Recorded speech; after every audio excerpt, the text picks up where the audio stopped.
अगर आप भी लेना चाहते हैं देश दुनिया की तमाम जानकारी तो आज ही सब्सक्राइब करें हमारे चैनल को। साथ ही नीचे दिए बेल आइकन को जरूर दबाएं ताकि हर अपडेट आप तक पहुंच सके। नमस्कार, प्रभात साक्षी देख रहे हैं आप। आपके साथ मैं हूं अंकित सिंह। कार्यक्रम है दे दनादन। साल 2020 खत्म होने वाला है। ये साल आपदाओं का रहा, विपदाओं का रहा, ऐसा अगर हम कहें तो इसमें कोई दो राय नहीं है। इन आपदाओं विपदाओं ने कहीं ना कहीं आम जनजीवन को बेहद ही प्रभावित किया।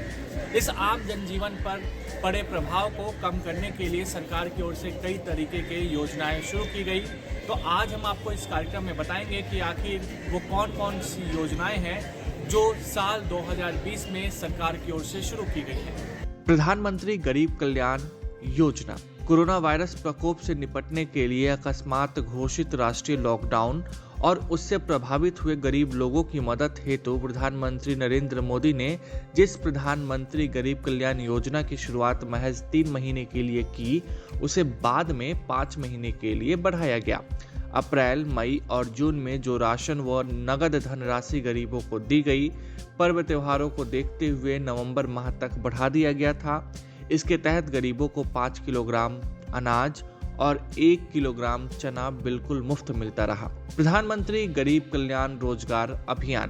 प्रधानमंत्री नरेंद्र मोदी कोरोना वायरस को फैलने से रोकने के लिए लगाए गए लॉकडाउन के दौरान अपने गृह राज्य लौटे प्रवासी मजदूरों को सशक्त करने तथा उन्हें आजीविका मुहैया कराने के लिए जून माह में गरीब कल्याण रोजगार अभियान की शुरुआत की थी।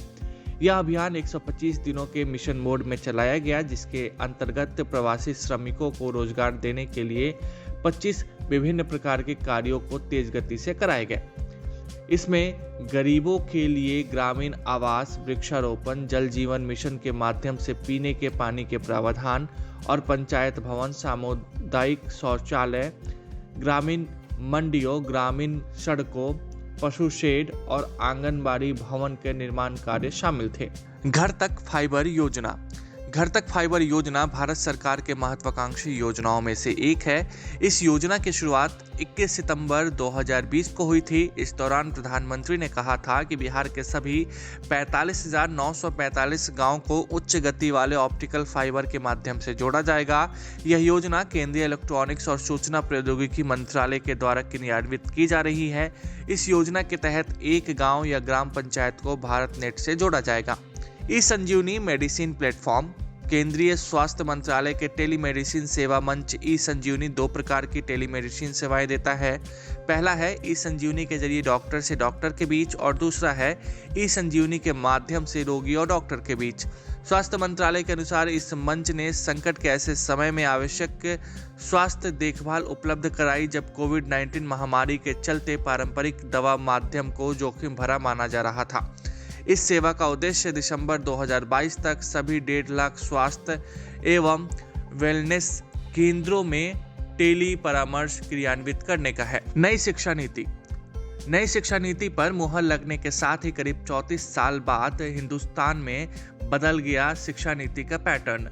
नई शिक्षा नीति में स्कूल पाठ्यक्रम के 10+2 ढांचे की जगह 5+3+3+4 का नया पाठ्यक्रम संरचना लागू किया जाएगा।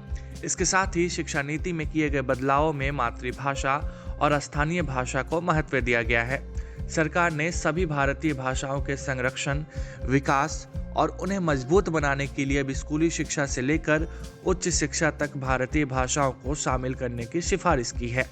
राष्ट्रीय डिजिटल स्वास्थ्य मिशन। प्रधानमंत्री नरेंद्र मोदी ने 74वें स्वतंत्रता दिवस के मौके पर राष्ट्रीय डिजिटल स्वास्थ्य मिशन की घोषणा की थी।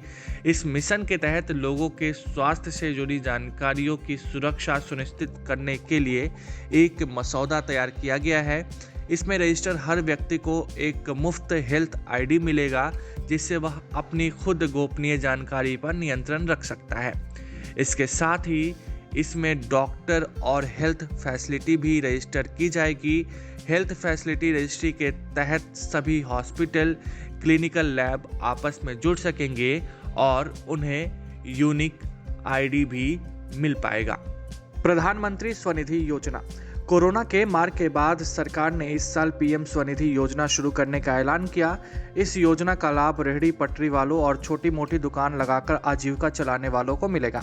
इसका मकसद रेहड़ी पटरी और छोटी दुकान चलाने वालों को सस्ता कर्ज देना है।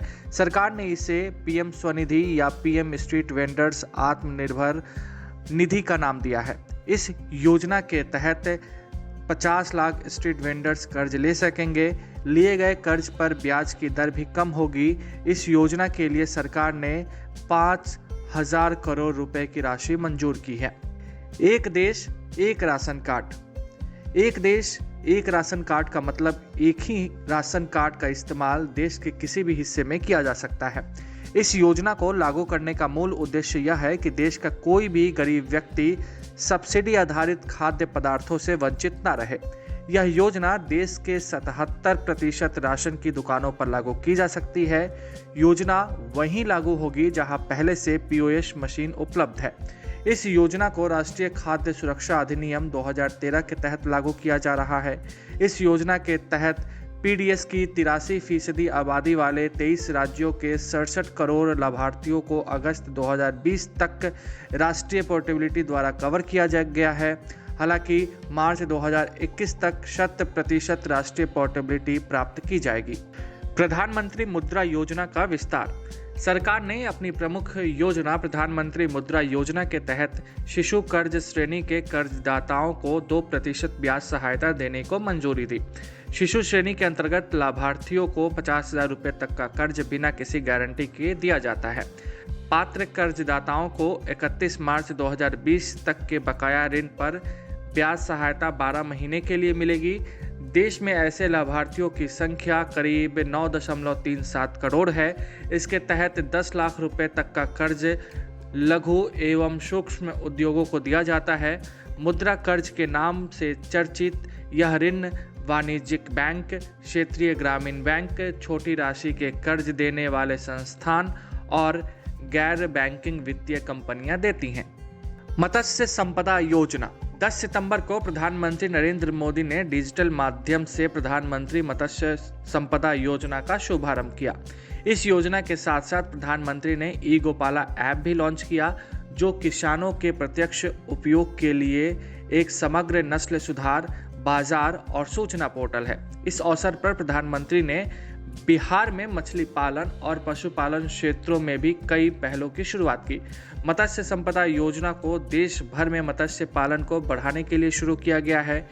केंद्र सरकार अगले 5 वर्षों में वित्तीय वर्ष 2020-21 से 2024-25 तक इस स्कीम के तहत 20,050 करोड़ रुपए खर्च करेगी। सरकार के मुताबिक इस स्कीम से देश के लाखों लोगों को रोजगार मिलेगा।